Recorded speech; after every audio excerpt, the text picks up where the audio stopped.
chain. Today is a good one.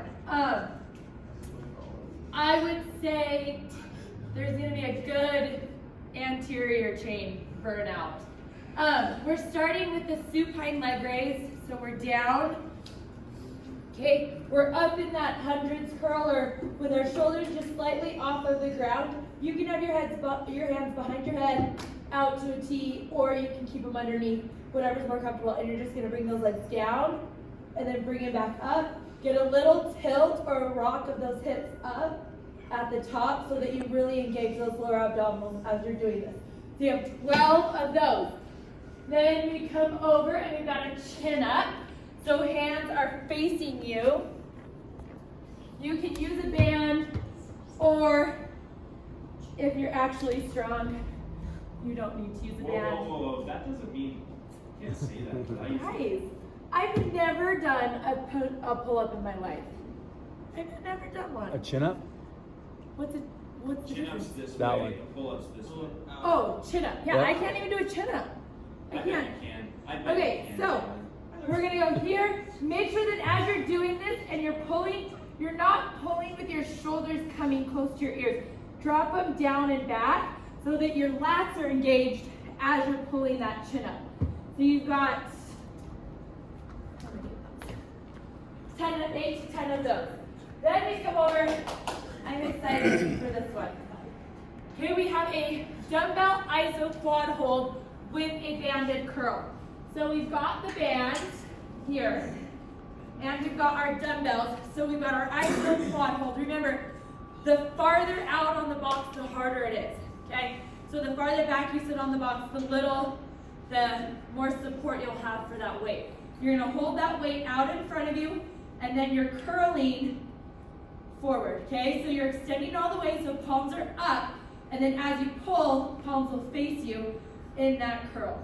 So you've got, that's like from like here to here, anterior chain, the whole thing. Because you've got your core involved, because you're breathing through that curl, trying not to push out against that abdominal wall. And then you've got your biceps and your quads. So you're doing that for 45 seconds. Then we go into a tempo landmine thruster. So it's going to be 3 seconds down, and then you're going to explode all the way up. So I hate demonstrating this stuff with the landmine. So you're going down, you're holding it at chest height as you lower. So 1, 2, 3, and then up in 1, exploding up using those calves, okay? Do you ever hate demonstrating with your back to the class? Yeah. I hate that. That box one too. Always like, so weird. Okay, so yeah, so 3 seconds down and then explode up. And we don't ever isolate the calves much, so this is a good one. Get up on those calves and you can get that full posterior chain. Then we go into an alternating kettlebell swing. This today, we're going to have that kettlebell start out in front of us and end out in front of us. So, I don't want you guys to bend over, okay, and round that back. Sit that butt down, find that neutral spine, flat back, pull it, okay, swing to here, swing out, set it out in front of you, switch. Pull back, come up, back, and out. Each time you're finding that flat back. You're not just kind of lazily throwing that kettlebell out there, okay? No, I can do it. Flexibility, Yeah, keep looking we're at good. We're good. Our hamstrings are flexible. That's good. Your flexibility is actually getting better, James. So you got 10 of those. Then we go out. Did you do those outside or in here? Kettlebells were outside. Outside. Okay. So starting with the kettlebells, we're going to go out onto the field. Then we have a glute bridge walkout. So we're up into that glute bridge. So make sure that you tilt those hips up. So you have a straight line. Shoulders, hips, knees all in line.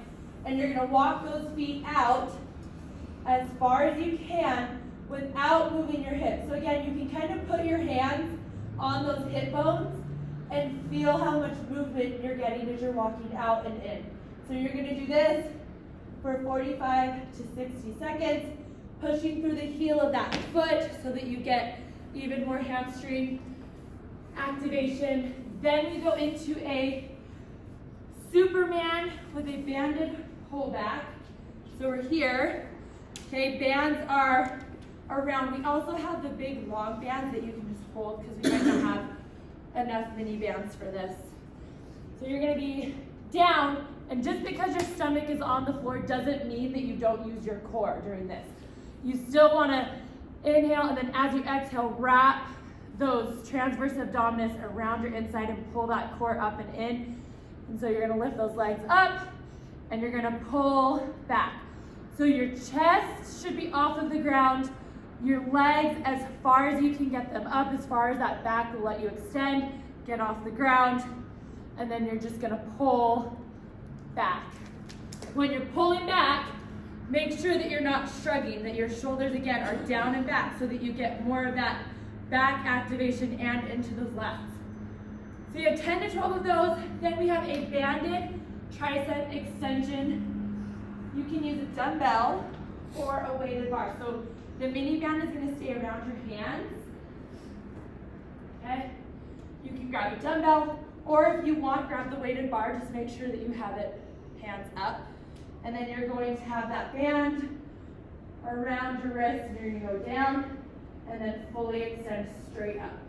And you're just isolating those triceps as you come up. Okay? Making sure that while you're doing that, you're not just like the rest of your body is just loosey-goosey. Okay, breathe in, get that core engaged so that they're nice and tight. Weight can go, or pressure can go to the outside of your foot. If you're pushing on kind of the outside of your foot, you'll get some glute activation as well. So, 12 to 15 of those. Then you have an alternating dumbbell snatch. So we're just going from ground to overhead in one motion. Do not split this up where it's kind of like a snatch and then a press. We want to go palms facing us and then straight overhead, palms forward in one motion. Okay, so pick a weight that allows you to make that one fluid motion as you flip that wrist and face that palm forward. Okay? And there's no street run. If you just really feel in your heart that you want to run and you feel like your day will just not be the same without a run, go ahead.